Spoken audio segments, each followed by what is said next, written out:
Today, we are diving into the future of regenerative medicine with stem cell scientist Christian Drapeau, a published researcher who holds multiple patents in cellular regeneration and has spent over 2 decades proving that our internal stem cells are the ultimate defense against human aging.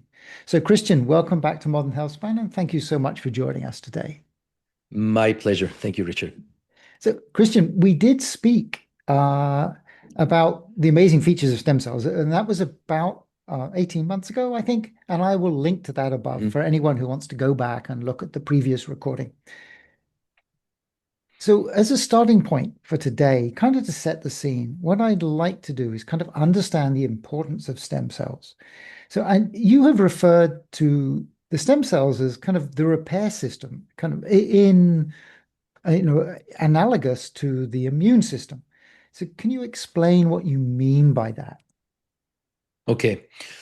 I understand that it feels almost like an analogy or a metaphor because if you graduate from college today in medicine or any sort of health sciences, you're not told that the human body has a repair system. It's still not in the curriculum, if you want, of the medical classes.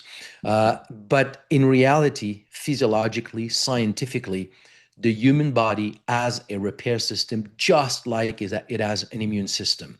I don't know why it is taking so long for this to really sink in and be incorporated into general medical knowledge, but it is. And what I'm saying is not based on one, two papers. It's not an idea. It's a vast scientific literature.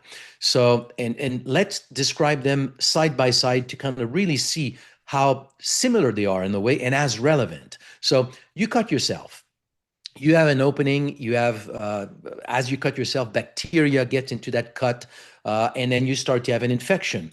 What is happening is that local immune cells will detect the presence of bacteria, will engulf some of them, will express on their membrane remnants of that bacteria, will then be caught by the lymphatic circulation, be brought to the lymph node, and the lymph node, at the level of the lymph node, your immune system will see, okay, there's an invader somewhere in the body. And now the entire immune system starts to ramp up.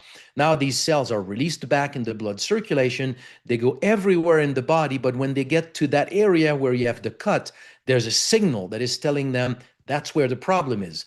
They leave the circulation, they go into the tissue, they migrate beside a bacteria, and then with various mechanisms will end up basically just killing these bacteria. That's your immune system. Now, as you do this cut, the same thing. If the cut is significant, if the injury is significant, at the same time, compounds are being released that are by immune cells to a large extent that will go to the bone marrow and will trigger in the bone marrow the release of your own stem cells. After a significant injury like a heart attack, a bone fracture, burn to the skin, a stroke, these are the models that were studied, but let's say any significant injury, the number of stem cells can go up to tenfold within 3 to 5 days. Significant response. These stem cells circulate everywhere, but when they circulate into the fine capillaries of the injured tissue, there's one specific compound that is aimed at its job is to call stem cells. So when stem cells circulate into the fine capillaries of the affected tissue and they encounter that compound, it triggers their migration out of the blood into that tissue. And upon contact with cellular debris of that tissue, stem cells will multiply and either transform into cells of that tissue or release compounds that will stimulate the tissue's resident stem cells, or both. And then the tissue will repair. Everybody has seen that in their body since the day we are born. Everybody has had a bone fracture, a cut, a bruise, something, and we see that the body repairs.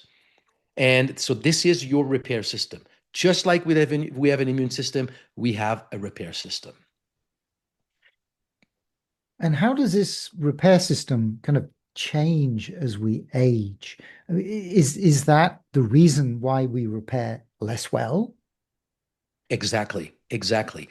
So the immune system changes as we age, but the repair system is by far, I mean, it changes magnitudes over or different from the immune system. So your repair system is your stem cells that are essentially made by red marrow in your bone marrow. So when we are born, red marrow is everywhere in our bones.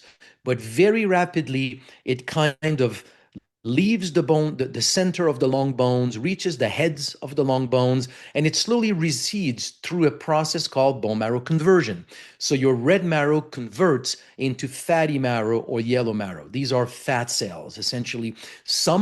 There is still some production of stem cells from the fatty marrow, but it is much, much, much less. So as the red marrow converts into fatty marrow and decreases in volume in your bone marrow, then the output in terms of number of stem cells goes down. By age 15, you've lost about 50% of your red marrow. By age 30, about 75% of your red marrow. And it through a mechanism of inhibition from fat cells to a red marrow in your bone marrow, the output is that by age 30, 35, you're left with about 10% of the stem cells that you're born with.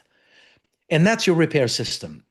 So this is why at some point in our 30s, we all discover, before that, we were Superman, Wonder Woman. Like whatever you do, it doesn't matter. People are telling you, take care of your health, you will lose it, when you age. And when you're 25, 20, like this has no meaning for you. And yet in your mid 30s, you start to see you're not recovering as well as you used to. Small injuries linger a little bit longer. You start to have like aches and pains. I mean, 30 is a little early, let's say early 40s. Then it's there. You notice it in your body. This is a direct consequence of that gradual decline in your ability to repair. And I'm working on a book right now where I'm laying out all the science. It continues, and that decline in the ability to repair, or I should say failure of endogenous repair, is actually the fundamental cause of aging and disease formation. Do we do we know why the stem cells why you have less stem cells? Or is it that the stem cells are less functional or there's less of them or both? Both. It is both. So they are less functional and there are fewer as we get older.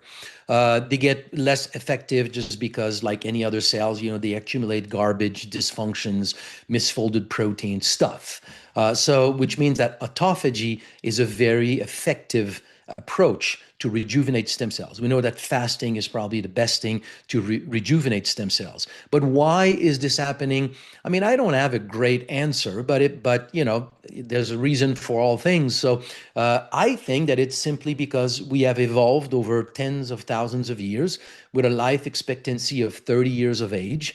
So the body never had an opportunity to need a strong repair system past, let's say, mid 30s, early 40s. And the human body today is strong until early 40s. But historically, it was not needed beyond that age. And if you also think about it, when you expand, by expanding, I mean when you grow, childhood until late teens, as you grow, then you need a force of generation, or regeneration, but it is your stem cells. So your output in stem cells is immense. But once you've completed that growth and you have now a mature human body, then you don't need that same ability. Now, the big question to me, for which I don't have an answer, is that as we see in the scientific literature, in all the studies that we're doing, as a 50-year-old, for example, if I just double the number of stem cells in circulation, which is still a fraction of what you had when you were in your teens, if you double that, the impact on the ability of the body to repair is quite impressive. So why is it that we did not evolve in a way where you just a little bit more stem cells will make a big difference? And maybe the answer is just that evolutionary speaking, biologically speaking, we never needed it in our evolution. And that's probably, I would say, I would think the main reason. Now we have added 50 years to our longevity, and that's what we're dealing with. We're dealing with additional lifespan, but we don't really have the biology that was designed to do that. So now we try to leverage everything to give us a greater quality of life in this extra 50 years, which is the whole purpose of biohacking. Do you see that there's an upper limit, like a theoretical upper limit to the number of stem cells that you have? I mean, you could see you've got a stem cell, and if it doesn't have telomerase, then it can divide so many times until it hits the Hayflick limit. So there would be like a theoretical upper limit.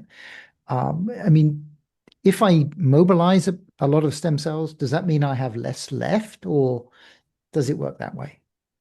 No, it does not work like this. So just to be clear, telomerase shortening is a very natural process, and you want it.